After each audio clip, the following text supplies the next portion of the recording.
श्रीगुरुभ्यो नमः। नारायण्यं दशक 3 दीनभक्ति। पठन्तो नामानि प्रमदभरसिन्धौ निपतिताः, स्मरन्तो रूपं ते वरद कथयन्तो गुणकथाः।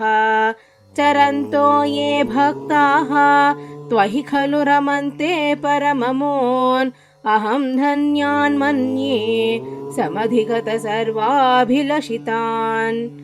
गदः क्लिष्टं कष्टं तव चरणसेवारसभरेऽपि, अनासक्तं चित्तं भवति बत विष्णो कुरु दयाम्।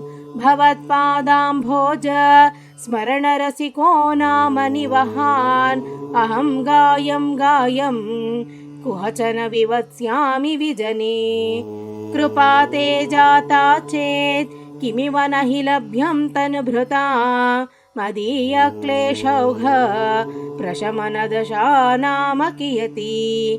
न के लोकेऽस्मिन् अनिशमहि शोकाभिरहिताः, भवद्भक्ता मुक्ताः सुखगतिमसक्ता विविदथे। मुनिप्रौढारूढाः जगति खलु गूढात्मगतयः, भवत्पादाम्भोज स्मरणविरुजो नारदमुखाः। चरन्तीशः स्वैरं सततपरिनिर्भातपरचित्, सदानन्दाद्वैत प्रसरपरिमग्नाः किमपरम्। भवद्भक्तिस्फीत भवतु मम सैव प्रशमयेत्, अशेषौ क्लेशौघं न खलु हृदि सन्देहकणिका। न चेद्व्यासस्योक्तिः तव च वचनं नैगमवचः, भवेन्मिथ्यारथ्या पुरुषवचनप्रायमखिलम्। भवद्भक्तिस्तावत् प्रमुखमधुरा त्वद्गुणरसात्, किमप्यारूढा चेत् अखिलपरितापप्रशमनी। पुनश्चान्ते स्वान्ते विमलपरिबोधोदयमिलन्, महानन्दाद्वैतं दिशति किमतः प्रार्थ्यमहरम्।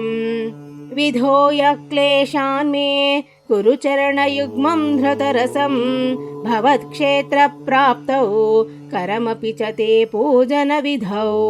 भवन्मूर्त्यालोके नयनमथ ते पादतुलसी, परिघ्राणे घ्राणं श्रवणमपि ते चारुचरिते।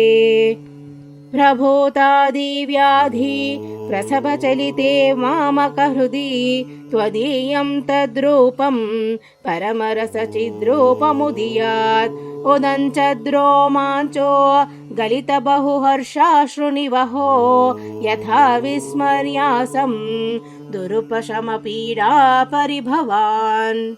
मरुद्गेहाधीश त्वहि खलु पराञ्चोऽपि सुखिनः, भवत्स्नेही सोऽहं सुभुः परितप्ते च किमिदम्।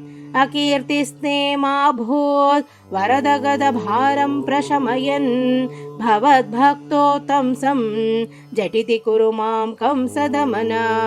किमुक्तैर्भूयोभिः तव हि करुणा यावदुदीयात्, अहं तावद्देव प्रहितविविधार्थप्रलपितः। पुरः क्लुप्ते पादे वरद तव नेष्यामि दिवसान्, यथा शक्ति व्यक्तं नतिनुति निषेवा विरचयन्। सर्वत्र गोविन्द नाम संकीर्तनं, गोविन्द गोविन्द। नारायण अखिल गुरो भगवन् नमस्ते. ಧನ್ಯವಾದಗಳು.